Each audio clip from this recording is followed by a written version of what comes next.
कुछ नहीं होगा तो एक प्रार्थना करो।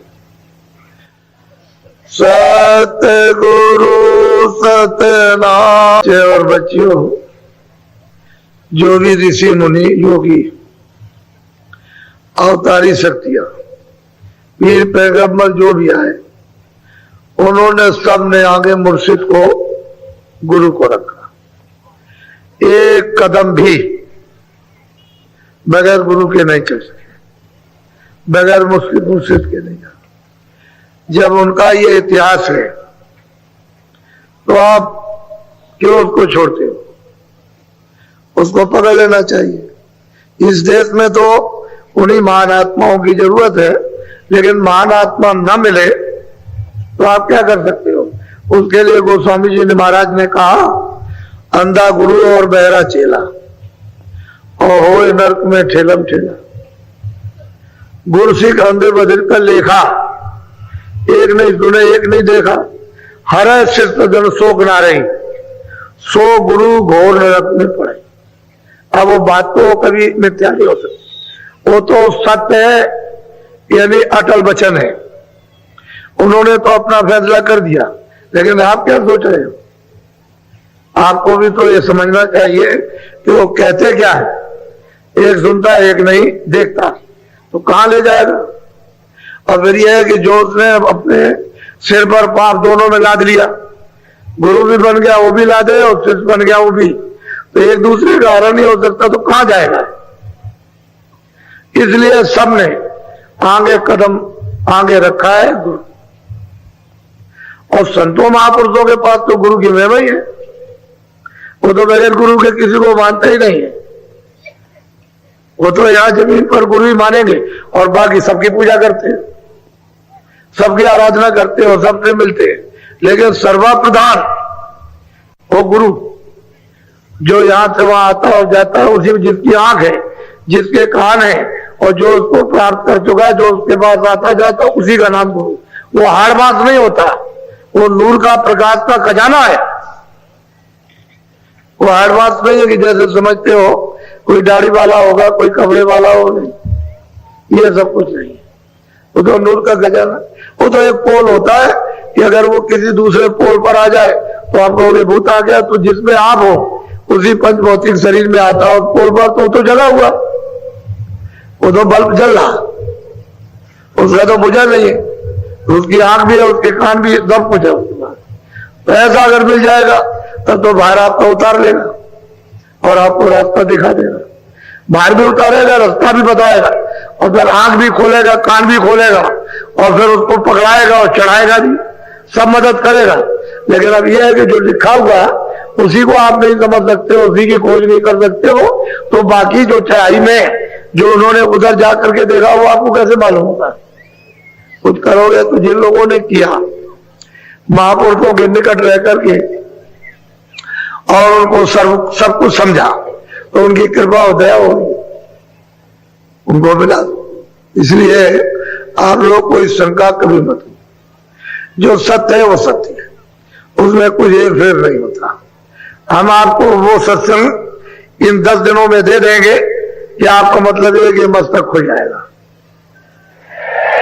बुद्धि का उपयोग हो जाएगा।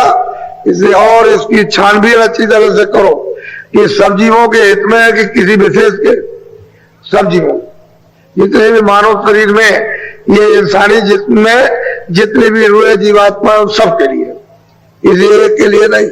तो ये नहीं कोई कह सकता है कि भाई मेरे साथ कोई भेदभाव और घृणा का कुछ अंश रखा, घृणा का है कोई अंश, उससे कुछ नहीं। जैसे जब नहाने जाते हो आप, तो वो थोड़ी कहता है कि तुम बड़े पापी हो, चढ़ा लो।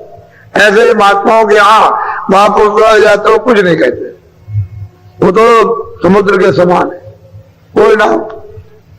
लेकिन तुम नहा करके अपना धोतो डालो कम से कम, वो धोते नहीं होते। इसलिए आप एक एक बात को आप अच्छी तरह से परखो, सुनो और समझने की कोशिश करो, और फिर जब थोड़ी बहुत समझ में आ जाए तो फिर कहोगे हम चलना चाहते हैं तो चल देंगे। जैसे ही आपकी रुचि बनी, इच्छा हुई कि अब मैं चलना चाहता हूं अब उधर को, तो बस जल्दी साथ सामान तैयार हो जाएगा, क्योंकि तो साथ सामान, क्योंकि जिस साथ सामान को आप लाए थे, आए थे, तो छोड़ दिया उसको, ये बेकार पकड़ लिए। अब बेकार गए और साथ सामान आपके हाथ में आए, बस चल पड़े आप, वो तो सब पकड़ा दिया जाएगा। नहीं अभी पकड़ाया जाए तो सब छोड़ दोगे, उसको तो मतलब गिरा दोगे, कैसे होगा? अच्छा बोलो, जरा सत्संग सुनो आप। सूरत पूछे एक बाता, स्वामी देव वेद विख्याता। कहते हैं कि स्वामी, वो यहाँ पूछती है सूरत स्वामी से, महापुरुषों से, हे स्वामी हमको जरा सब चीज का तो भेद बताइए। नहीं भाई, ये रचना जो हुई इसमें जो चीज फंस गए आकर के, तो ये भी हमको बता दीजिए, और इससे अलग है वो भी जरा खुलासा कर दीजिए, तो समझ में सबकी आ जाएगा। बोलो। तब स्वामी ने वचन सुनाया, मार्ग कायो वेद लखाया। तो उसको उत्तर दिया कि देख सुन, मैं अब रास्ते का भेद देता हूं, रास्ता बताता हूं, और उस पर अब तू चल, कम से कम जब पूछा है तो मैं सब खोले देता हूं, तुझे समझा देता हूं। जब तेरी इच्छा जानने की हो गई तो सब बताऊंगा, तो सब मार्ग का सब भेद, उसको खुलासा उन्होंने किया। भाई इस रास्ते से तू आई है और ये रास्ता चलने का, चल। सही बात तो यह है कि सूरत पहुंच गई, तब ये स्वामी से प्रश्न कर रही है, इसलिए कर रही है कि स्वामी हम, हमारे ऊपर तो कृपा हो ही गई, लेकिन और जो अनेक जो सूरतें हैं जो यहाँ फंसी पड़ी हुई है, उनके लिए क्या, वो कैसे जानेंगे, कैसे प्राप्त करेंगे आगे? आप तो चले जाएंगे तो कैसे मालूम होगा, पीछे क्या प्रमाण रहेगा आपका? तो वो सब खुलासा मार्ग का सब धीरे से उसको वेद बता रहे। बोलो। पांच नाम का सुमिरन करो, श्याम से तमें सूरत। अब उन्होंने कहा कि सूरत 5 नाम का सुमिरन, और श्याम से अंदर में जो सूरत, जो जीवात्मा जो दोनों आंखों के मध्य में बैठी है, कहते हैं कि यही ये दरवाजा है। तू जरा सा अपनी आंख उघाड़ कर, यानी सामने ऊपर की तरफ देख तो तुझे द्वार में जाएगा। द्वार कहते हैं कि गेट, दरवाजा, उसको द्वार कहते हैं।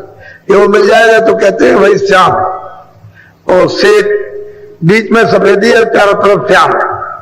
फिर कभी श्याम हो जाएगा बीच में, चारों तरफ सफेदी हो जाएगी। कहते हैं श्याम सेठ में तू अपनी दृष्टि को जमा करके रख, हिले डोले नहीं।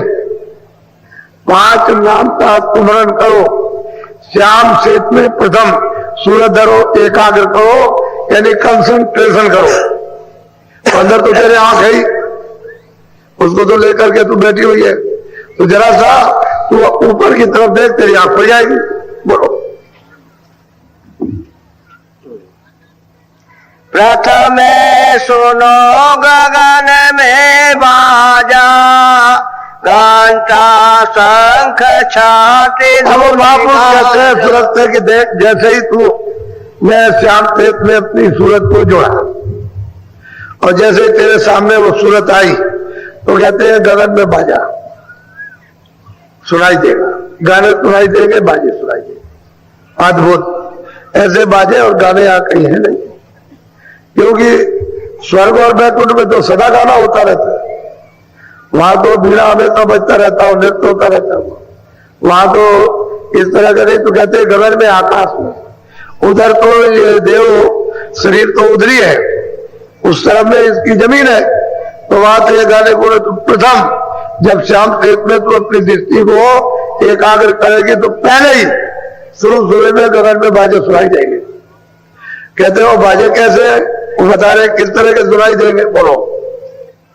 सहस कमल दल ज्योति लखाई, बांकनाल में जाई समाई। कहते हैं कि शहद दल कमल वो स्थान है जिस पर निरंजन भगवान ईश्वर बैठे हुए। कहते हैं कि सामने जब वो गगन में बाजे जब सुनाई देंगे और बाजे को तू पकड़ लेगी तो वो घंटा संग बज रहा साफ बिल्कुल स्पष्ट सुनाई देता है, कोई इधर नहीं, और तीनों लोगों में बज रहा है। इसलिए तो इसमें तो बहुत लोग बैठे जो घंटा दर्द करते रहते, लेकिन अब वो आपने कुछ नहीं कह सकते, क्योंकि आप हो जाएगा। अभी कुछ नहीं कह सकते, जब तक साधक है तब तक वो कुछ नहीं बताएंगे, सिद्ध हो जाएगा तो कुछ भी कह देंगे, फिर वो बंद नहीं होगा। तो साधक में तो बंद हो जाएगा, लेकिन सिद्धि में बंद नहीं होगा, फिर बंद नहीं होता। इसलिए साधक है, अगर इन्होंने किसी से कुछ कह दिया तो बंद कर देगा, नाराज हो जाएगा। इसलिए ये तो कुछ कह नहीं सकते। अगर ये सुनते नहीं तो यहां इस मैदान में आते। कोई बात तो जरूर है, कोई ऐसा राज, ऐसा रहस्य, कोई ऐसी बड़ी चीज है जो मतलब है कि इस समय पर देखो ये तो कहते हैं प्रथम घंटा संग। जैसे तुम सुनोगे उसको घंटे संग की आवाज को, शहद कवल में कहते हैं ज्योत जल रही, जगमग जगमग जगमग हो रही। और कितनी सुंदर ज्योत है।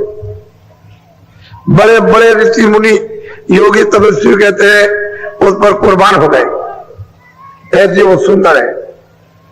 वो छोटा मोटा सुंदर रूप नहीं है, कितने वहां वो गलतान हो गए, आगे जाने की इच्छा खत्म हो गई उनकी, उधर जा नहीं सकते हैं, ऐसी मोहनी मूर्त है। तो कहते हैं शायद दल कमल। गोस्वामी महाराज उसी को रामायण में कहते हैं कि मुंदे नैन तुलसित में भयो पुन चितवत कौशलपुर गए। कहते हैं वो कौशलाधीश यानी शायद दल कमल में, वो मतलब यह है कि ईश्वर निरंजन भगवान खुदा घाट बैठे हुए, मैंने उनको देखा, मुझे दिखाई दिए। तो कहते हैं प्रसन्न हो गए, खुश हो गए। जब खुश हो गए, प्रसन्न हो गए, तो उन्होंने रास्ता दे दिया, क्योंकि जब तक ये रास्ता देंगे नहीं तब तक उधर नहीं जा सकता कोई। रास्ता तो उधर से आने का, इधर से उधर जाने का, दूसरा कोई रास्ता नहीं है कि आप मंडल को कहीं क्रॉस करके चले जाओ उधर, वो वही में से होकर के रास्ता। तो जब उन्होंने देखा तो खुश हो गए और ये कहा कि अच्छा तुम चले जाओ। तो उनके पास तो महापुरुषों का टिकट था, वो कैसे सकते हैं?